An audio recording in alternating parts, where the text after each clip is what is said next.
इतना दिया सरकार ने मुझको जितनी मेरी औकात नहीं, इतना दिया सरकार ने मुझको जितनी मेरी औकात नहीं, ये है कृपा मेरे बाबा की, मुझ में ऐसी कोई बात नहीं। के लिए जो कार्यक्रम आता है तो आप उनसे जब बातें करती हैं तो उनका बिहेव कैसा होता है श्रोतागण का?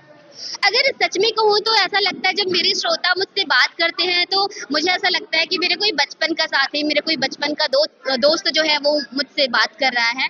लिटरली मतलब बहुत ब्लेस्ड फील करते हैं उस टाइम पे और बहुत अच्छा महसूस होता है। तो मेरे श्रोता ही मेरी ताकत हैं। अगर हमारे पास हमारे श्रोता नहीं रहेंगे, हमारे प्यारे दोस्त नहीं रहेंगे तो फिर हमारा प्रोग्राम भी आगे आप समझ सकते हैं। तो श्रोताओं का प्रोग्राम को सुनना ये अपने आप में बहुत बड़ी बात है। अगर हम आज के टेक्नोलॉजी में लोग टीवी मोबाइल आ गया बट लेकिन अभी भी लोग रेडियो सुनते हैं।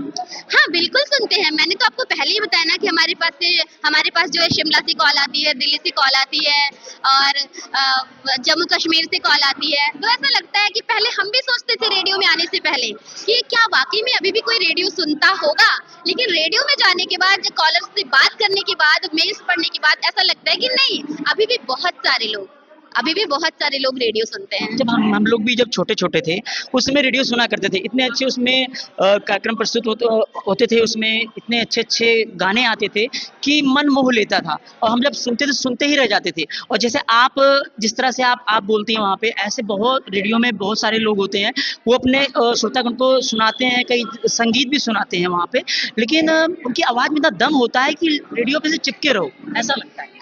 देखिए रेडियो का मतलब यही है ना कि अगर आपने एक बार रेडियो ऑन कर दिया तो फिर बंद करने का आपका मन ही नहीं करे। रेडियो वही तो है ना कि और जो आप कह रहे हैं ना कि बहुत सारे लोग बोलते हैं उनको आरजेस बोलते हैं, आरजे रेडियो जॉकी। तो आरजेस का काम यही होता है कि अगर एक बार श्रोता ने रेडियो को ऑन कर दिया, एफएम को ऑन कर दिया, तो उसका बंद करने का मन ही नहीं करे, उसको बांध के रखना है श्रोता को अपने साथ। तो अगर आवाज अच्छी नहीं होगी, प्रेजेंटेशन अच्छा नहीं होगा तो हमारे श्रोता हमारे साथ नहीं बनेंगे। और अच्छा आपने जैसे हमने अभी बात कही थी कि हम कोई भी सिचुएशन हो, दुख में हो या फिर खुशी में हो, हमें रेडियो पे कैसे प्रेजेंट करना होता है। कभी कभी श्रोता को ये लगता है कि नहीं तो मैम तो जो है मतलब ऑलवेज हैप्पी रहती है, हमेशा खुश रहती है। नहीं, हर किसी की लाइफ में एक उतार चढ़ाव आता है, लेकिन जब हम आपके सामने अपने प्रोग्राम को लाके पेश करते हैं ना तो हमको बहुत हैप्पी मूड में रहना होता है कि अगर हमारा श्रोता भी अगर वो बहुत सैड है तो उसको भी बिल्कुल अपनी बातों से, अपने शेरो शायरी से बिल्कुल खुश कर दें और वो अपने गम को भूल ही जाए। मैम जब पहले रेडियो एफएम चलते थे उसमें मोबाइल का उतना ज़्यादा टेक्नोलॉजी नहीं थी, मोबाइल की कीपैड मोबाइल होते थे। लोग उस समय 12 बजे या 2 बजे का जो भी कार्यक्रम आता था उस पर इंतजार करते थे लोग कि ये कार्यक्रम आएगा संगीत वाला, तो उनके दर्शक जब कहेंगे कि पत्र जाता था हमें ये वाली गाने की फरमाइश है, वो पत्र पढ़कर तो उनके फरमाइश के हिसाब से वो गाने चलाए जाते थे। हाँ जी बिल्कुल। और अभी वो पत्र तो नहीं आता है, पोस्ट कार्ड जिसको बोलते थे, अब मेल आता। हाँ अब पोस्ट कार्ड तो नहीं आता, बट अभी फेसबुक पे हमारे पेज है और जो है उस पे मेल है और व्हाट्सएप नंबर भी हम लोग बोलते हैं प्रोग्राम के लास्ट में, तो व्हाट्सएप नंबर पे भी मैसेज आते हैं तो हम उसके थ्रू उनके अभी भी उनकी डिमांड आती है। हाँ जी बिल्कुल, बहुत आती है, बहुत लिटरली बहुत आती है। इतनी टेक्नोलॉजी में, क्योंकि अगर आज का समय देखा जाए यूट्यूब पे जो सर्च मार लिया जाए वो चीज़ अवेलेबल हो जाएगी। नहीं बिल्कुल, आप कहना आपका बिल्कुल सही है कि YouTube पे हम जो भी सर्च करेंगे वो अवेलेबल हो जाएगा, बट जो चीज़ आपको रेडियो में सुनने को मिलेगा, जो गाने आप रेडियो पर सुन सकते हैं और आपको पता नहीं रहता ना कि YouTube पर कौन कौन से गाने हैं, बट वो गाना हम लोग सुनाते हैं। आप चुन चुन कर वो गानों को लाते हैं। और पहली बात तो ओल्ड इज गोल्ड कहा जाता है। ओल्ड जो पहले ओल्ड गाने थे उसमें बहुत दम हुआ करता था, आज भी वो गाने रेडियो पे सुनाई देते हैं। बिल्कुल, जैसा आपने कहा कि ना पुराने गानों में बहुत दम होता है, तो रेडियो पे भी बहुत दम है। हमारे बहुत सारे लिसनर्स हैं जो कि हमको ऑल इंडिया से सुनते हैं, इसीलिए तो कहा जाता है ना कि ऑल इंडिया रेडियो, इसीलिए हम कहते हैं ऑल इंडिया रेडियो। पूरा भारत। जब वो गाने रेडियो पे बजते हैं, अगर वो गाने अपने मोबाइल में बजाते हैं, लेकिन जो सुर और जो आवाज रेडियो में मिलती है वो शायद मोबाइल पे नहीं मिल पाती, ऐसा हमने महसूस किया है। बिल्कुल, अगर आपने महसूस किया तो ये बिल्कुल 110% बिल्कुल सही है। जब आप रेडियो पे उस गानों को चालू करते हैं तो वहाँ पर उस गाने का सुर जो होता है बस सुनते रह जाओ उस गाने को, और जब हम मोबाइल पे चलाते हैं तो हम बोर हो जाते हैं गाने को, नेक्स्ट गाना चाहिए, हमारे हाथ में रिमोट कंट्रोल होता है, हम चेंज कर देते हैं। बट लेकिन रेडियो पे ऐसा नहीं होता, हमारे हाथ में रिमोट कंट्रोल नहीं होता है। बिल्कुल, आपने जैसे कहा ना कि मतलब आप उसमें खो जाते हैं, आप महसूस करते हैं, तो एक श्रोता ही बता सकता है कि श्रोता कैसा महसूस करता है। और जब बहुत सारी कॉल्स हमारे कॉलर करते हैं और मेल्स आते हैं, व्हाट्सएप मैसेज आते हैं, तो ऐसा लगता है कि नहीं वाक़ई में श्रोता को हमारे श्रोताओं को ये प्रोग्राम हमारा पसंद आ रहा है, तभी हमको कॉल करते हैं, अन्यथा कॉल क्यों करेंगे? जी, यानी प्रॉपर जो कॉल्स आती हैं आपके पास कॉल्स। हाँ, हाँ जी, कॉल्स तो बहुत सारी आती है। अभी भी मैंने अपने कई सारे प्रोग्राम्स को रिकॉर्ड कर रखा है, तो मेरे एप्लीकेशन में मतलब मैं अपना प्रोग्राम करती हूँ तो खुद ही रिकॉर्ड कर लेती हूँ, बाद में सुनती हूँ कि क्या उसमें कमियाँ हैं, क्या खामियाँ हैं, जिसको हम और सुधार सकें, अपने श्रोताओं को और अच्छा फ़ील करवा सकें, उनको और अच्छा अनुभव करवाएँ। यानी कि आज के इस युग में टेक्नोलॉजी की उसमें रेडियो का बहुत बड़ा महत्व है, योगदान है। अभी भी लोग रेडियो को सुनते हैं और साथ में जो ओल्ड गाने थे, उनका बहुत ही महत्व है। रेडियो का देखिए महत्व तो हमेशा रहेगा। रेडियो का महत्व कभी खत्म हो ही नहीं सकता क्योंकि रेडियो रेडियो है। कहते हैं ना कि ओल्ड इज़ गोल्ड। क्योंकि भारत सरकार भी इस रेडियो के जो सिस्टम है, क्योंकि मन की बात, प्रधानमंत्री जब मन की बात करते हैं, तो रेडियो पे आता है वो। तो इसलिए उस रेडियो को और भी महत्व दिया गया है। बिल्कुल, आपने सही कहा ना कि प्रधानमंत्री जी जब रेडियो को इतना महत्व देते हैं, इतनी इम्पोर्टेंस देते हैं, तो जी, हम जी। सभी कैसे नहीं दे सकते क्योंकि हैं। सबसे बड़ी बात ये है कि रेडियो आज के उस कोने में चला जाता है जहाँ पर लोगों के पास टीवी नहीं है, मोबाइल नहीं है। एक छोटा-सा कम पैसा लगाकर रेडियो घर में लाया जाता है और उस रेडियो पे गाने सुने जाते हैं या कोई जो भी कार्यक्रम आते हैं, वो उसपे वो सुनते हैं। क्योंकि जिसके पास टीवी नहीं है घर में, अभी भी वो ऐसे लोग परिवार अभी भी होंगे, आज के इस युग में। बिल्कुल ऐसे अभी देखिए ना रेडियो तो हर किसी के पास अवेलेबल हो जाता है। एंड्रॉइड फ़ोन तो हर किसी के पास है, हमारे पास भी, आपके पास है, आपके कैमरामैन के पास है, यहाँ पे जितने लोग मौजूद हैं सबके पास है। लेकिन टीवी हर किसी के पास अवेलेबल नहीं हो पाती टीवी है नहीं। ना? अभी जो फ़ोन हम कीपैड फ़ोन ले लेते हैं 7,000 8,000 में एक जियो का फ़ोन ले लेते हैं। जी। तो टीवी जो है 25, 30, 40, 45 हज़ार का खरीदने का डोंट माइंड बट हर किसी के बस की बात नहीं होती है।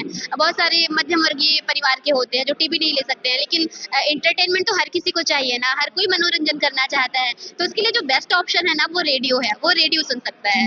और इसके साथ में आज के इस युग में डीडी फ्री डिश लग गया है सबके घरों में और सबके घरों में अनगिनत चैनल आ रहे हैं, बट पहले एक ही चैनल था, डीडी नेशनल। जब डीडी नेशनल आता था, इतने दिनों तक चला वो, मतलब लोगों की दिल की धड़कन बन गया और एंटीना लगाकर लोग छत पर उस चैनल को देखते थे। अगर चैनल नहीं आता तो एंटीना को घुमाते थे उस समय का युग जब याद किया जाए तो। लेकिन आज का जो युग है, टेक्नोलॉजी का युग है। आप रिचार्ज चैनल ले सकते हैं, डीडी फ्री डिश हर सबके घर में लगा हुआ है और बहुत सारे चैनल्स आ रहे हैं। लेकिन उस समय को जब याद किया जाता है, जब हमारे घरों में एंटीना लगाकर सिर्फ एक चैनल को देखा जाता था। हाँ, ये तो है, ये समय-समय की बात होती है, समय बदलता है तो चीज़ें भी बदलती हैं।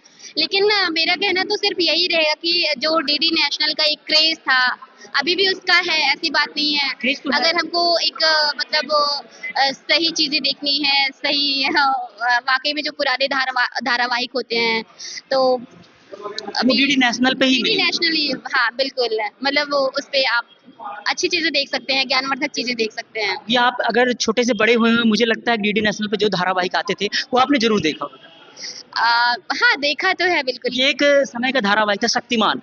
शक्तिमान बहुत ही फ़ेमस हुआ था अपने समय में। उम, बच्चों का बहुत फ़ेमस धारावाहिक। वो बच्चों का फ़ेवरेट प्रोग्राम रहा है और अभी भी है बच्चों का फ़ेवरेट प्रोग्राम, इसमें कोई शक नहीं है। क्योंकि जब शक्तिमान लास्ट में एंड होता था ना, तो शक्तिमान हमको कोई नई-नई सीख देकर जाते थे।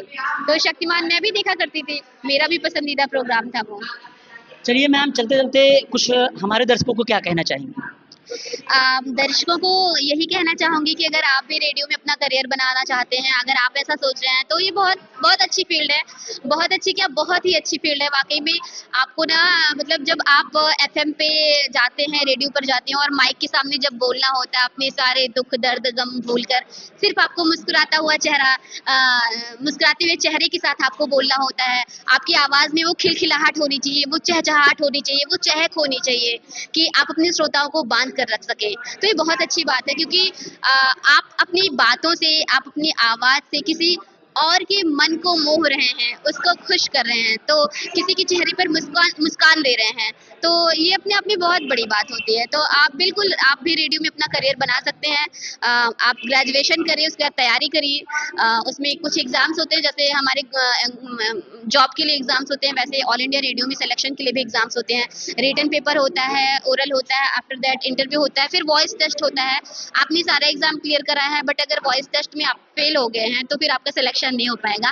तो अपनी आवाज़ पर बहुत मेहनत करिए, उल्टी-सीधी चीज़ें ना खाइए, क्योंकि आवाज़ को परफेक्ट बनाने के लिए एक मतलब बेस वाली और एक सुरीली आवाज़ बनाने के लिए सबसे जो मेन चीज़ होता है, वो आपका खान-पान और रहन-सहन होता है। मैम आपने आवाज़ की जब ज़िक्र कर दिया है, तो दर्शकों को चलते-चलते एक अपनी आवाज़ में, सुरीली आवाज़ में कोई संगीत सुना दीजिए, जिससे कि लोगों को मालूम पड़े कि आवाज़ के लिए कितनी मेहनत करनी पड़ती है।